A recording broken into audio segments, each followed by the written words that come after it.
Hello everyone, welcome to sleepy classes. कैसे हैं आप लोग? होपफुली अच्छे होंगे।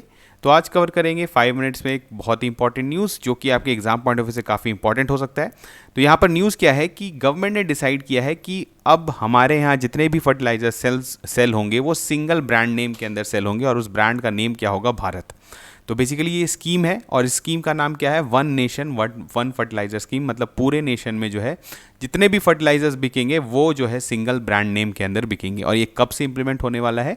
2 अक्टूबर 2022। तो चलिए इसके बारे में थोड़ा सा देखते हैं जल्दी से।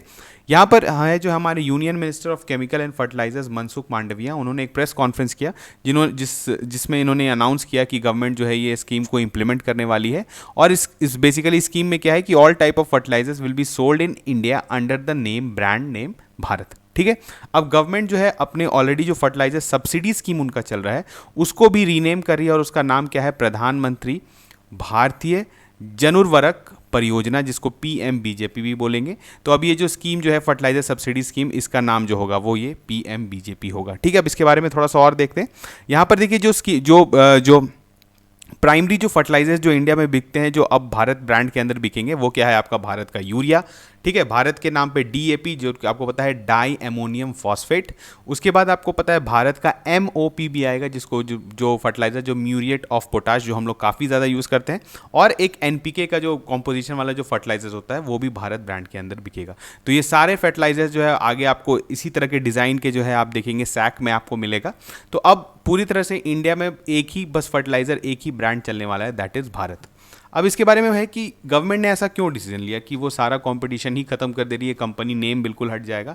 तो इस तरह से सबसे बड़ा जो गवर्नमेंट जो रीजन साइट करी है वो है stop the criss cross movement of fertilizers for longer distance. अब क्रिस क्रॉस मूवमेंट क्या है इसको हम लोग देखेंगे।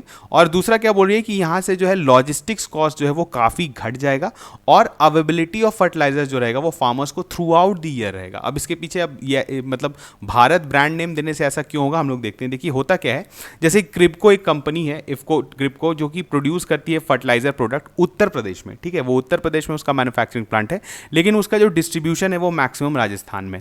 तो अब होता क्या है कि वंस जैसे अगर आप ये फर्टिलाइजर मानिए कि यहाँ उत्तर प्रदेश में प्रोड्यूस होता है और राजस्थान में बिकता है जाके, तो राजस्थान के फार्मर्स को जो है इस फर्टिलाइजर को उनको लगता है कि ये अच्छा फर्टिलाइजर है तो इसको हम लोग यूज़ करते हैं। लेकिन वंस कभी क्या होता है कि अगर ड्यू टू कुछ लॉजिस्टिक प्रॉब्लम या प्रोडक्शन प्रॉब्लम अगर ये ब्रांड जो है वहाँ अपना फर्टिलाइजर पहुँचाना बंद कर देती है तो उस केस में क्या होता है, राजस्थान के फार्मर्स जो है वो अपना फर्टिलाइजर कंजम्पशन घटा देते हैं। मतलब वो लोकल ब्रांड्स पे ट्रस्ट नहीं करते हैं, रादर देन वो बोलेंगे नहीं ये हम लोग जो है क्रिप्को का ही यूज़ करेंगे और ये कहाँ प्रोड्यूस होता है? उत्तर प्रदेश में। तो अब उत्तर प्रदेश से जो है राजस्थान लाने में जो फ्रेट कॉस्ट लगता है वो काफ़ी ज़्यादा है, आगे हम लोग देखेंगे उसका।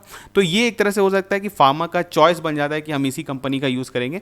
अब क्योंकि भारत ब्रांड के नाम से सेल होगा तो अब कहीं भी ऑल ओवर इंडिया प्रोड्यूस हो और अगर इवन लोकल भी प्रोड्यूस हो तो आप जो है सेम ही ब्रांड नेम से उसको बेच सकते हैं। ऑब्वियसली क्वालिटी भी जो है वो स्टैंडर्डाइज रहेगा। ठीक है।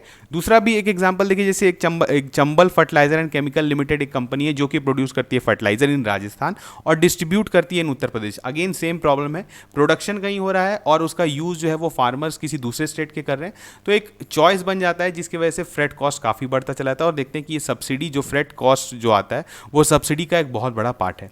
ठीक है। यहाँ पर अगर आप देखें, अगर एक स्टैट्स देखेंगे तो प्रायर टू 2019 एवरेज लीड जो fertilizer movement from factory to market over the years was 900 to 1000 kilometre. मतलब इतना ज़्यादा जो है वो अगर आप फ्रेट का मूवमेंट ले फर्टिलाइजर का तो वो करीबन 9 से 1000 किलोमीटर होता था। ठीक है।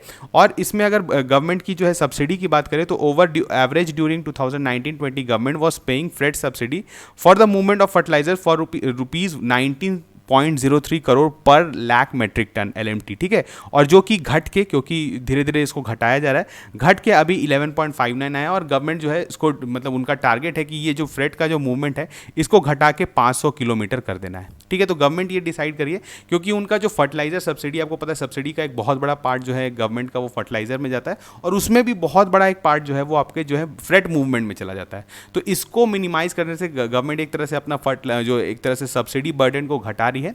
तो इसमें जो है काफ़ी ज़्यादा हो सकता है, वो उम्मीद करिए कि इससे जो है फ़र्क पड़ेगा। ठीक है। अब आगे देखेंगे कि इससे क्या फ़र्क पड़ता है।